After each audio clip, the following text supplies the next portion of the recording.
clearly the government had introduced civil partnerships, but that was purely a civil ceremony in the local town hall, where it was purely civil marriage. Not marriage, civil partnerships. That was under the Labour government.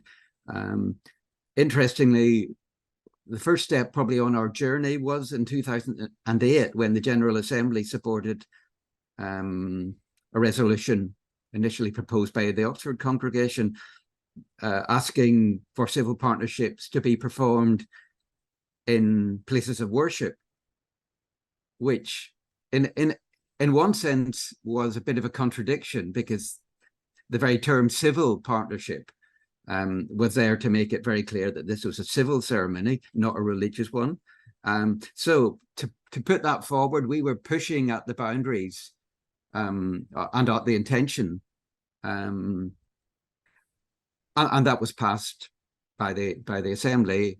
I don't think there was any consideration at that time nationally within government that this was going to happen, and it was only during the passing of the Equality Bill, when there was an amendment by Lord Alley, 2009,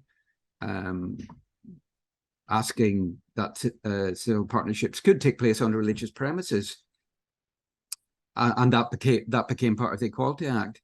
It's probably true to say that Unitarians weren't terribly involved in the public discussion about that matter. There was an attempt, I think, by certainly some politicians, certainly, and particularly in the House of Lords, to derail that whole amendment, and that was, fortunately rejected.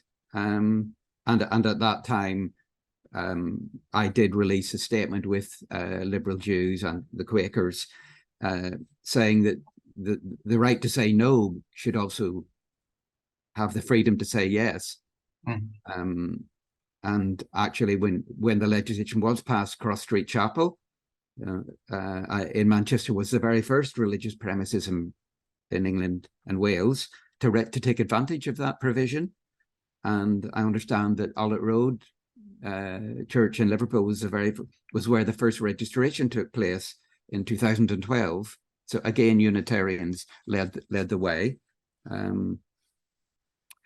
You then move on to, same-sex marriage. We had the new coalition government. The whole concept, again, of same-sex marriage was not in the coalition agreement. But in September 2011, Lynn Featherstone announced that she would consult on the implementation of equal civil marriage. Again, that emphasis on civil. The politicians probably afraid to go down the religious route in case they would offend, particularly the Church of England. That was welcomed by the opposition at the time.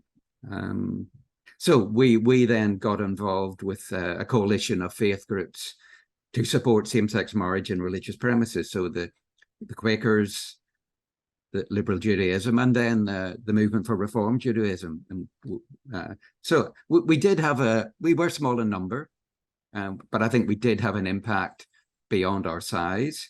In fact, at the time, we were attacked by a coalition for marriage, not equal marriage, coalition for marriage, that we were given a disproportionate amount of time in the debate, at the expense of, quote, mainstream Christian people. So we clearly were having an impact. We were also at the time very supportive of the Cutting Edge Coalition, which again brought together a whole range of faith groups, trade union groups, education groups, LGBT groups within political parties, again to tackle faith-based homophobia and transphobia. The view clearly was that religious freedom, which of course we support strongly, is not an excuse for reducing human rights. And that coalition again was again part of that whole debate. So I can look back 2012, we actually met with Yvette Cooper, the then opposition Home Secretary. we were getting the support of the then Deputy Prime Minister, who was coming on board for his personal support for those religious bodies that wanted to host same-sex marriages. Nick Clegg said it wasn't the government's place to ban us from performing same-sex marriage. And then the Prime Minister indicated his support for same-sex marriage in churches, and that we could, churches and religious organizations would be able to opt in to perform same-sex marriages, which was a major change of policy. And that appeared in legislation. I think probably the most significant thing that I did was to appear before the House of Commons Public Bills Committee in February 2013. And this was part of the legislative scrutiny of the bill. And I appeared with a colleague from the Quakers, and we were grilled by a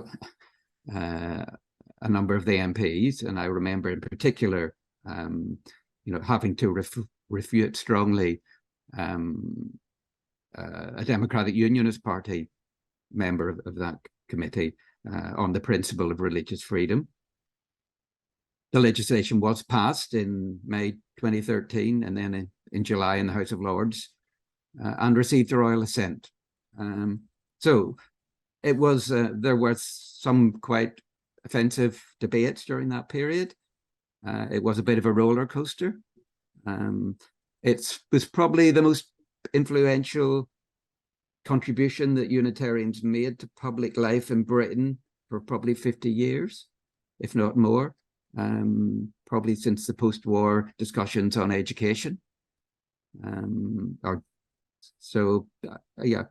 think looking back, we as a movement, both at a very local level and also at a national level, where we did have an impact on that debate.